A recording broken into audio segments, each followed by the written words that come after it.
Hello and welcome to the first episode of Modern Metamorphoses, a series where we take a look at modern-day works involving transformations. Since this is the first episode, I've tossed myself a softball and hope you'll be patient with me as I find my way with this series. To paraphrase Wikipedia a bit in introducing today's work, The Collector is a supernatural drama coming to us from Canada. In it, Chris Kramer is a collector, someone who acts on behalf of the devil to literally collect the souls of people who have made demonic pacts and whose time is up. But recently this collector, whose name is Morgan Pym and is in fact a former human who gave up his soul in order to save his love many years ago, well, he's grown tired of damning people over and over again, so yada yada yada, the devil is bored, yada yada yada, Morgan tries to save the souls he would otherwise be taking. It's the standard story where the only reason the premise is even possible is because, well, the devil is bending his own rules. Honestly, these types of plots are always problematic for me because there's really no reason why the devil should ever lose. Anyway, here's my pre-spoiler summary of episode 3 of The Collector. It's a slow 44-minute crawl, and it's not worth dragging yourself through for the small amount of transformation material within it. Well, now for my larger explanation of that review, which does include spoilers. In this particular episode, which is titled The Supermodel, Morgan is tasked with saving the soul of a surprise supermodel. This particular supermodel is played by Angelica Libera. Ms. Libera actually plays the dual role of both the supermodel Nikki Schellenberg and her overweight twin sister Nancy Schellenberg. Whenever Morgan tries to save a soul, he has to do it by getting the person who benefited from the devil's pact to rebalance the good fortune that they got against the fortune they essentially stole from somebody else. This balancing act is the whole crux of Morgan's job, and it makes the episode a complete slog to watch. The reason for this is that early on it's pretty obvious to the audience that Nikki has gained her slim physique and success by stealing it from her twin sister. It takes much too long for Morgan to realize what Nikki needs to do, and even then the back and forth between them is completely frustrating. There's no reason for Nikki to be so disbelieving of Morgan. He knows things only she and the devil could be aware of. And when Nikki's body begins to exhibit signs that her pact is indeed coming to an end, she should have doubly realized the situation she was in. Instead, for most of the episode, she is presented as stubbornly believing she can circumvent what is happening for no real reason other than to drag out the plot. Speaking of those signs of her pact ending, if you're interested in breast or butt expansion, there is some, but very fleeting. The scene with breast expansion is actually not bad, especially since Nikki shows some satisfaction with it. But the butt expansion happens so quickly you could easily miss it. Perhaps the only audience to get any real satisfaction from the episode's contents would be those who are interested in hunger and weight gain/loss. There's an entire scene dedicated to Nikki's stomach growls being so loud a photo shoot has to stop, and throughout the episode both Nikki and Nancy are shown to have fluctuating weights. But I have difficulty recommending episode 3 of The Collector even to those of you who would be into that because the process of getting to those scenes is torturous. And I am sad to say that this episode was so hard to sit through. It's filled with actors who are easy on the eyes for both male and female gaze. I didn't even mention yet Maya Kandinsky, who is possibly the most attractive person in the episode.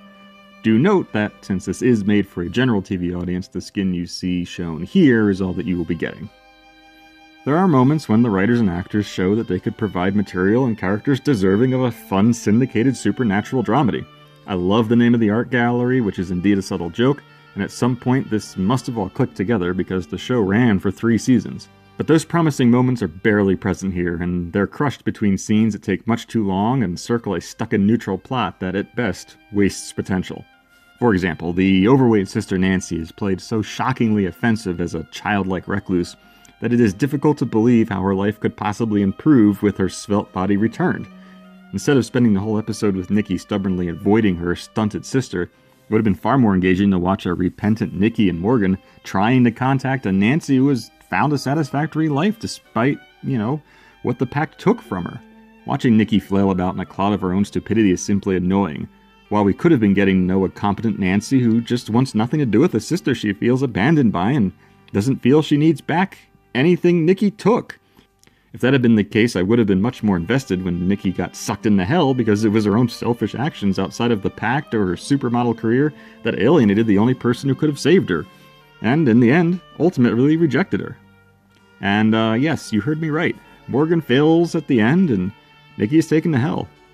It's an altogether unremarkable moment, and the only emotion it evoked for me was the pleasure of knowing I wouldn't have to put up with Nikki anymore, and that we weren't far from the end of the episode. That is not how your main character's significant failure should make you feel.